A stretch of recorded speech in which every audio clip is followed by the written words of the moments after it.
Welcome back to the Junkyard Wonders. Let's see if that plane's going to fly today. The day came where we were present our stupendous projects. The Cinnamon tribe was first, and they unveiled a tangled sculpture of hollow tubes. Well, Mrs. Peterson added the Cinnamons, what is your invention? A vibraphonium, the Cinnamons called out, and it took 3 people to play it.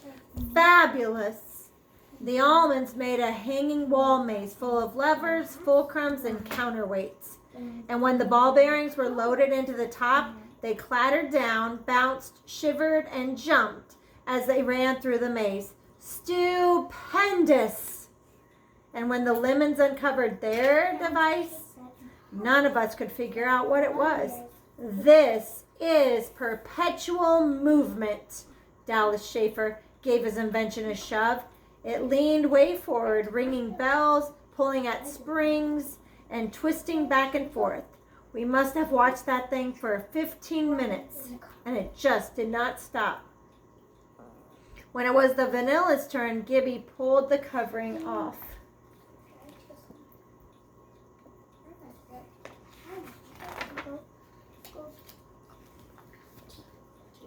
But that's just an old model airplane, Booth Schiffer called out.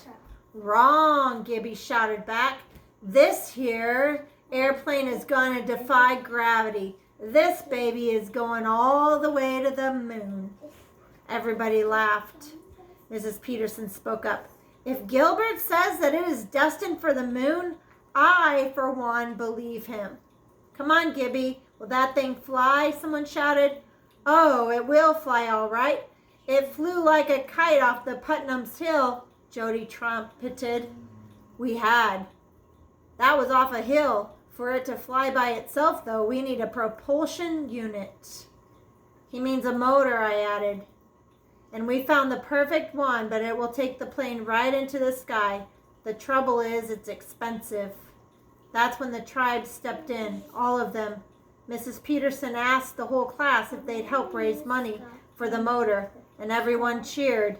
It was unanimous they would. So they're all coming together to get the motor to make the plane fly all the way to the moon. Do you think it's going to go all the way to the moon?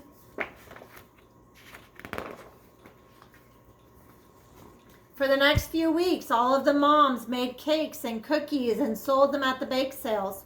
Our dad sponsored car washes, and all of us junkyard kids used things that we've gotten from Mrs. Beach's and made gadgets to sell. And by that spring, we had made enough money to buy the perfect motor. The next thing to do was to set a date for the launch. We wanted everyone in school to see it, and that's when Gibby thought that of the school science fair. Perfect, Jody said. He had started missing a lot of school and not feeling well. When he was there, Brave Ann was at his side, and sometimes she even helped him climb the stairs. We could launch it from the school roof. It would fly right over the field where the fair is, the class cheered. Maybe, Mrs. Peterson said. But wait, this magnificent airship has to have a name. Everyone started calling our names like Fabulous Flyer or Windy Wings, and Jody stood up. He sure did look pale. I think she needs to be called Junkyard Wonder because we made it out of junk and because we are Junkyard Wonders. And we made it. And this plane is us. What do you think? Do you think it should be called Junkyard Wonders? Represents the class and how wonderful they are.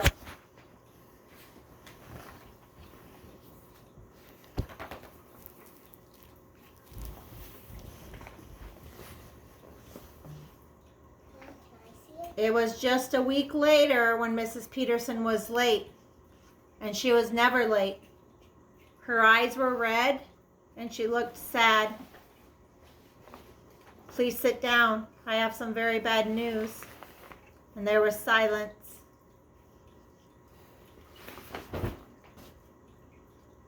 We have lost Jody Beach. He passed away last night in his sleep. Then she put her face in her hands, and she cried. How? I managed to sputter. Ray-Van and I held hands. Jody had a disease that made his body grow faster than it should. And it just kept growing and growing so fast that his dear heart just couldn't keep up. And it just gave out, Mrs. Peterson said. Later that day, the whole class went to the woods behind the school to collect flowers and to remember Jody. Now I know what the plane has to be called, a voice called out. And at first we couldn't figure out who was talking. And then to our shock, we realized that it was Ray-Van. None of us knew that she could talk. He wanted it to be called Junkyard Wonders. And that's what it has to be. Tears rolling down her cheeks. And all of us agreed.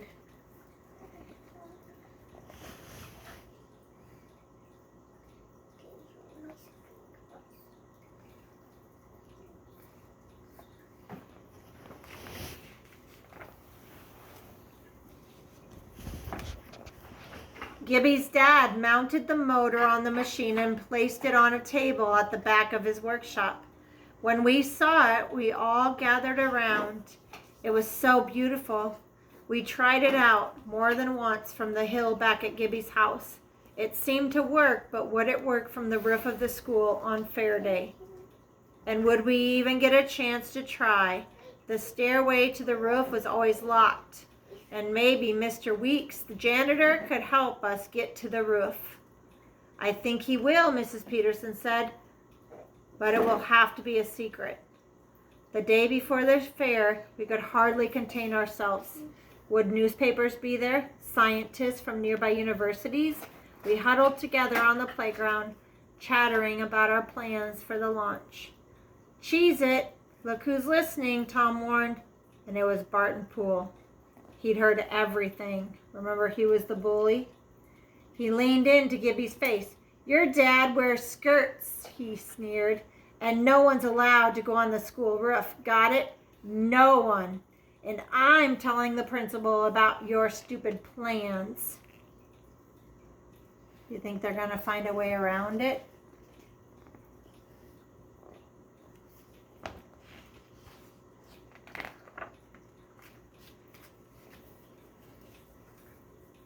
And sure enough, when we got back to our school classroom, the principal was waiting for us, and Barton Poole was with him.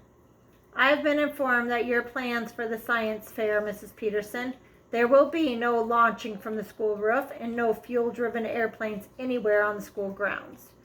It could be very dangerous, and Mr. Weeks will keep your plane in the janitorial closet until the end of the school year. The principal turned on his heel and left the room. Kids must be devastated. Mr. Weeks looked very sad as he carried the Wonder out of the room. Sorry, kids, he said. This was going to be for Jody. They were stunned. Ray-Van started crying. This was going to be for Jody, she whispered. Mrs. Peterson said nothing for a time, and then she began. We're going to launch the Wonder tomorrow, just as planned, and from the roof. Mrs. Peterson told us to be at Mr. Weeks' closet tomorrow morning, the morning of the fair. Think she's going to get in trouble for making that decision? Do you think the plane's going to fly?